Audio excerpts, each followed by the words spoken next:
৬টা বছর রিয়াল মাদ্রিদে আছেন, দুহাত ভরে কুড়িয়েছেন একাধিক শিরোপা।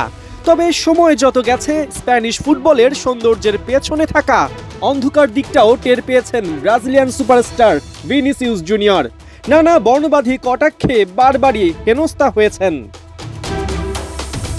বিভিন্ন সময় এর প্রতিবাদ করলেও এবার আইনি প্রতিকার পেলেন রিয়াল তারকা। গেল বছর মায়োরকায় ভিনিসিউস ও ভিয়ারিয়াল ফুটবলার সামুয়েল চুকুইজিকে বর্ণবাদী মন্তব্য করায় এক ব্যক্তিকে 1 বছরের স্থগিত কারাদণ্ডাদেশ দিয়েছে স্থানীয় আদালত।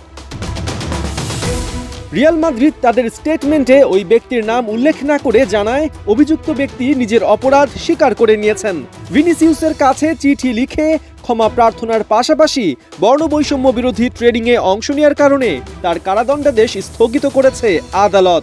পাশাপাশি স্পেনের সব স্টেডিয়াম থেকে তাকে 3 বছরের জন্য নিষিদ্ধ করা হয়েছে। এদিকে গেল এপ্রিলে রিয়াল মিডফিল্ডার অরেলিন চুয়ামেনিকে বর্ণবাদী মন্তব্য করায় এক নাবালককে 1 বছরের জন্য স্টেডিয়ামে নিষিদ্ধ করা হয়েছে। অবশ্য এরই মধ্যে নিজের ভুল বুঝতে পেরে ক্ষমা চেয়েছেন চুয়ামেনির কাছে। প্রসিকিউটর অফিস থেকে জানানো হয়েছে, শিক্ষামূলক কার্যক্রমে অংশ নেওয়ার পাশাপাশি ওই কিশোরকে জরিমানাও গুনতে হবে। স্প্যানিশ ফুটবলে লাতিন আমেরিকা ও আফ্রিকান ফুটবলারদের ঘিরে বর্ণবাদী কটাক্ষ অনেকটাই নিয়মিত ঘটনা।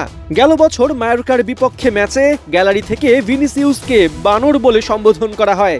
এই ধরনের ঘটনা বন্ধে বরাবরই সোচ্চার থেকেছেন ব্রাজিলিয়ান এই তারকা, যেখানে কাঁধে কাঁধ মিলিয়ে সমর্থন দিয়েছেন রিয়াল মাদ্রিদের ফুটবলাররা।